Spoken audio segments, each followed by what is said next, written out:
Let's talk about how to think on our feet, or think on your feet, to supersize and grow our business so we don't end up looking like a chicken with our head cut off. Sharon Horne-Ellstrom here.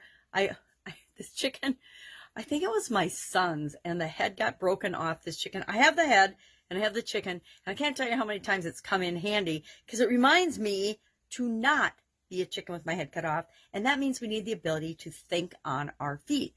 Thinking on our feet means to be capable of adjusting to new situations, new developments, new things that pop up, and then be able to make quick decisions based on that new information in order to create what it is that we want in our business and in our life.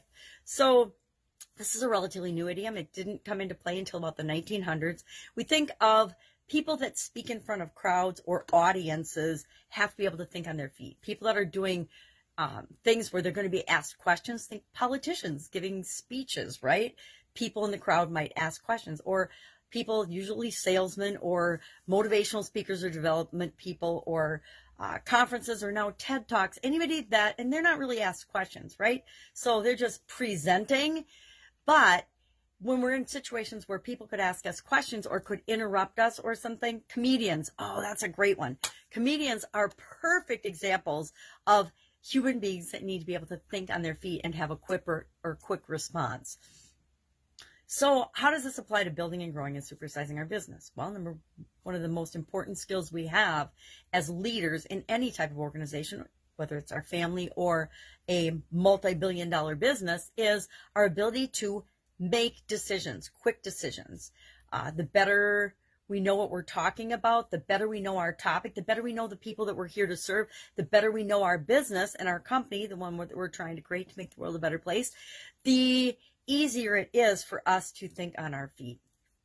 I've had a lot of opportunities to think on my feet throughout my career, both in corporate America as well as in businesses, different types of businesses, because the one thing we can count on in the world is that things are always changing, right? The way things were yesterday aren't the way they are today in any of our businesses. And as our businesses grow, and as we're purposefully growing those businesses and supersizing them, we are automatically taking on different situations, different challenges, bigger problems. So it's critical that we have decision-making tools at our fingertips when we need them. So I guess my question for you today is, how well do you think on your feet? Scale of 1 to 10, 10 being awesome, you know, anything that happens, you got this, versus 1, not so well. I have to be prepared and plan out everything and think about everything I'm going to do and say before I do it.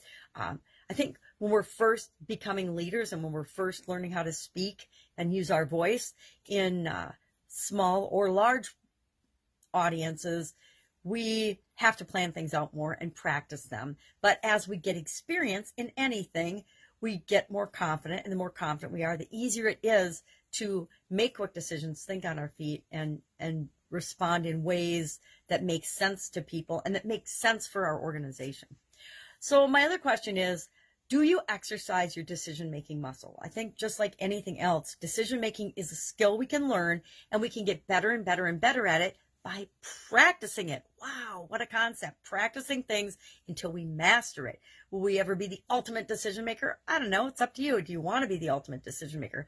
I just want to make good, sound decisions.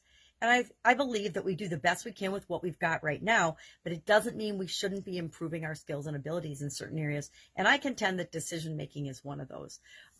So what's your favorite decision-making tool? I have a whole toolbox of different ways to make different decisions depending on the situation. And I will pull them out when I need them, just like we would out of our regular toolbox. So I'd like to know, do you have a favorite decision-making tool, and how well do you think on your feet? Share in the comments below, and I will, of course, be with you tomorrow with another idiom that coincides with our No Nonsense November for this year's annual challenge. Have an awesome day. I'll see you tomorrow.